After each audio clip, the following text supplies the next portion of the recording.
Are parents dumping their insights from experience on teens and tweens without a care for letting them have their own experience?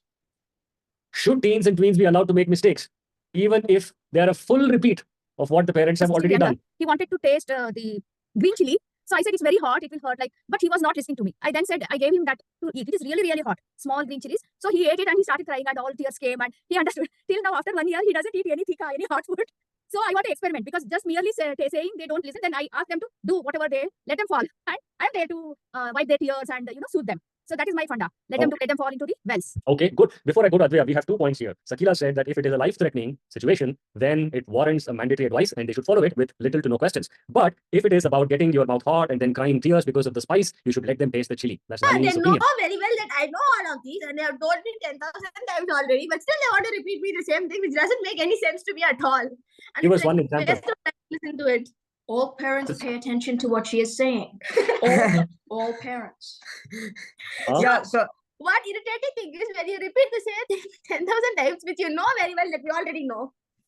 Okay, at this point, you're giving me after asking them to do this. Very nice. I want to bring a parent here after, at this point. Parents, why do you do this mundane advising? Right? Why do you do this kind of advising? What is your explanation? What is your defense for it? Why would you give an advice for comb your hair, brush your teeth to a teenager? Why would you do that? There's tweens also here, sir. Yeah, tweens and teens. Pranav, why would you as a parent want to give common sense advice? When we were young, there used to be there was a term for this. It was called as a gas statement. A gas statement is a statement that is ridiculously obvious, but you tell it like it's a deep, profound insight. You know what's a gas statement? A gas statement as a politician would be, we need to uplift people out of poverty. That's a gas statement. Anybody with no common sense already knows it. So the teens and tweens are clearly sick and tired of parents making gas statements. But now, why do you do gas? Why do you give gas statements to Mishti in addition to letting out gas? Is my mic unmuted or can I speak? Yes, sir, you can speak. Okay. So my raising hand was not for these gas statements. So typically I will give you an example. The example I would want to share was like Mishti used to watch films and everything. So I told her, okay, at least watch something which is IMDb 7+.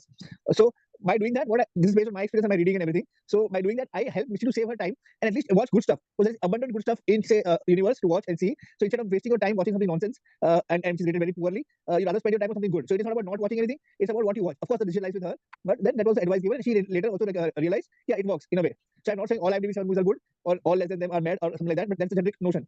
That was my advice. So the idea for the parent is you don't waste time in going to the same grill or doing other and use your time more efficiently. That's the only thing. And of course, I appreciate they wanting to have their own experience. When it comes to films, how can I keep quiet?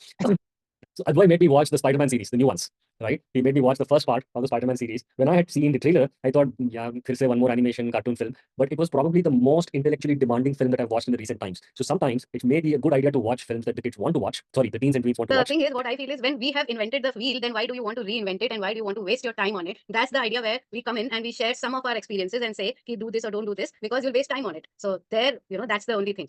Dash is having an experience that may just one point I want to ask. Can I? Who is speaking? Who is speaking? Aarohi. Aarohi, go on. Because, does anybody notice this? The video tiles keep shuffling all the time, right? Aarohi, go ahead. Right. So I just wanted to ask Pranav a following up question. How do you determine bad and good? Pranav, what's bad and good? Advai also wants to know. What do you mean by bad and good? What is bad and good? Yeah, so I wanted to answer on 2 things. The first thing is, how do you determine what is good, what is bad, and what is your reaction to Preeti's quote about I invented the wheel? Go on. Okay, so my idea is what at the universal level people have watched and they are rating the movie in a certain fashion, which is like universal. So that's generally more acceptable, and you are watching some good stuff. So I'm not saying you cannot watch something which is 1 or 2. That is your choice. But typically, it's found and it's been noted that those films are not good. They're actually really waste of time. So that is it's not about good or bad.